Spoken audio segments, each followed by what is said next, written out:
ನೀವು ಈ ಥರ ಮಾಡೋದ್ರಿಂದನೇ ಅವ್ರು ಆ ಥರ ಮಾಡೋದು ಅಲ್ಲಪ್ಪ. ತಲೆ ಒಡೆದೋಗಿದೆ, ಸತ್ತೇ ಹೋದ್ಲು ಅಂದ್ಕೊಳ್ಳಿ, ಅವಾಗ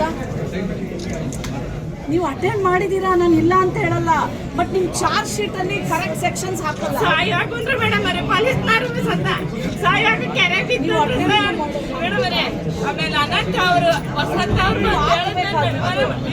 ಯಾಕೆ ಆ ಹೆಣ್ಮಗಳಿಗೆ ಏನು ಗೊತ್ತಾಗುತ್ತೆ? ಅವಳಿಗೆ ನೀವು ಹೇಳಬೇಕು, ನೀನು ಹಿಂಗೆ ಕಂಪ್ಲೇಂಟ್ ಕೊಡ್ತಾಯಿ, ನೀನು ತಲೆ ಹೊಡೆದಾಕಿದ್ದಾನೆ, ನೀವು ಡಾಕ್ಟ್ರುಗಳು ಫ್ಯೂಚರ್ಸ್ ಹಾಕಿದ್ದಾರೆ ಅಂತ. ಇನ್ನೊಂದು ಸ್ವಲ್ಪ ಜೋರಾಗಿ ಹೊಡೆದಿದ್ರೆ ಸತ್ತೇ ಹೋಗಿರೋಳು, ಅವಾಗ ಏನು ಮಾಡ್ತಿದ್ರಿ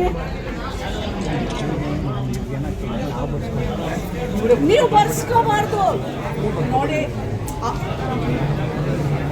ಇವಾಗ ನನಗೆ ಗೊತ್ತಿಲ್ಲಪ್ಪ, ನಾನೊಂದು ಸಾಮಾನ್ಯ ಹೆಣ್ಮಗಳು ನಿಮ್ಮ ಹತ್ರ ಬರ್ತೀನಿ, ನಾನು ಯಾವ ಥರ ಕಂಪ್ಲೇಂಟ್ ಕೊಡಬೇಕು ಅಂತ ನನಗೆ ಗೊತ್ತಿರಲ್ಲ. ನೀವು ಸಹಾಯ ಮಾಡಬೇಕಾ ಬೇಡವಾ? ಮತ್ತೆ ಯಾಕೆ ಮಾಡಲಿಲ್ಲ?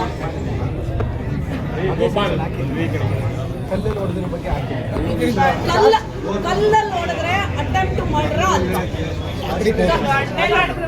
ಕಲ್ಲಲ್ಲಿ ತಲೆಗೆ ಹೊಡೆದ್ರೆ ಅಟೆಂಪ್ಟ್ ಮಾಡ್ರ ಅಂತ. ಯಾಕೆ ಹಾಕ್ಲಿಲ್ಲ ನೀವು ಯಾಕೆ ಹಾಕ್ಲಿಲ್ಲ? ಮತ್ತೆ ಅದೇ ಹೇಳಬೇಡಿ ನೀವು. ನೋಡಿ, ಕಾಕಿ ಅಂದ್ರೆ ಎಲ್ಲದಕ್ಕಿಂತ ಹೆಚ್ಚು ಮಾನವೀಯತೆ ರೀ. ಲೋಕಲ್ ಸ್ಟೇಷನ್ಗೆ ಬಂದ್ರೆ ಆ ತಾಯಿ ನನಗೆ ಬಂದು ಕಂಪ್ಲೇಂಟ್ ಮಾಡಬಾರ್ದು.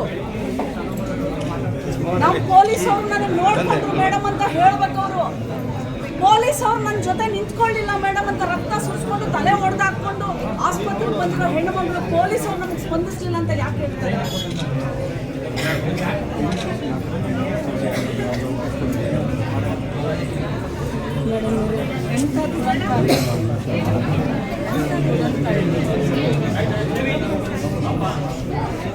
I will talk to the SP. I will not tolerate this kind of attitude when a woman comes.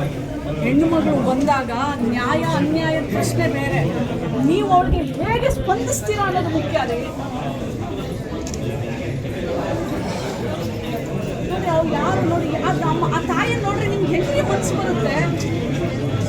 ಒಳಗೆ ಹಾಕ್ಸಿದ್ದೀರಾ ಇಲ್ವಾ?